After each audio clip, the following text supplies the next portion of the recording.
ఇలాంటి సాలెడ్ తినడం వల్ల మీరు వెయిట్ లాస్ అయితే ఖచ్చితంగా అవ్వరు, అంతేకాకుండా మీ స్కిన్ కూడా డల్ గా అవుతుంది. బట్ ఇలాంటి సాలెడ్ తినడం వల్ల మీరు వెయిట్ లాసే కాకుండా మీ స్కిన్ కూడా గ్లోయింగ్ గా అవుతుంది. ఎందుకంటే ఈ సాలెడ్ లో ఎక్కువ యాంటీ న్యూట్రియంట్స్ ఉంటాయి. అంటే కొన్ని వెజిటేబుల్స్ ని కరెక్ట్ ఫామ్ లో తీసుకోకపోతే, అంటే రాగా తీసుకోవాల్సింది మనం కుక్డ్ గా తీసుకోవాల్సింది రాగా తీసుకున్న, ఈ వెజ్జీస్ లో ఉండే యాంటీ న్యూట్రియంట్స్ మన బాడీలో మైక్రో న్యూట్రియంట్ అబ్జార్ప్షన్ ని తగ్గిస్తాయి. అంటే సింపుల్ గా ఐరన్, కాల్షియం, జింక్ లాంటి న్యూట్రిషన్ మన బాడీలోకి అబ్జార్బ్ అవ్వదు. సో దానివల్ల మన హెయిర్ ఊడిపోవటం, స్కిన్ డల్ గా అవడం, నెయిల్స్ బ్రిటిల్ గా అవడం లాంటివి జరుగుతూ ఉంటాయి. సో ఇలాంటి సాలెడ్స్ ని అవాయిడ్ చేయండి.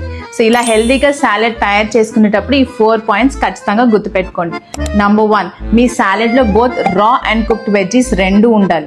నంబర్ 2, వైటమిన్ సి అంటే లెమన్, ఆమ్లా లాంటివి ఖచ్చితంగా యాడ్ చేయాలి, దానివల్ల ఐరన్ అబ్సార్ప్షన్ జరుగుతుంది. Number 3, healthy fats and proteins mandatory, so దానివల్ల మీకు న్యూట్రిషన్ అబ్సార్ప్షన్ అనేది ఉంటుంది. నంబర్ 4, మీరు వాడే గ్రీన్స్, అంటే ఒకరోజు స్పినాచ్ వాడండి, ఒకరోజు క్యాబేజ్ వాడండి, ఒకరోజు లెట్యూస్ వాడండి, ఇవి రొటేట్ చేస్తూ ఉండాలి. సో ఇలాగ రైట్ వేలో మీరు సాలెడ్ ఎలా తయారు చేసుకోవాలో తెలుసుకోవాలనుకుంటే కామెంట్ సెక్షన్లో సాలెడ్ అని టైప్ చేయండి, నేనే మీకు పర్సనల్గా పంపిస్తాను. Thank you.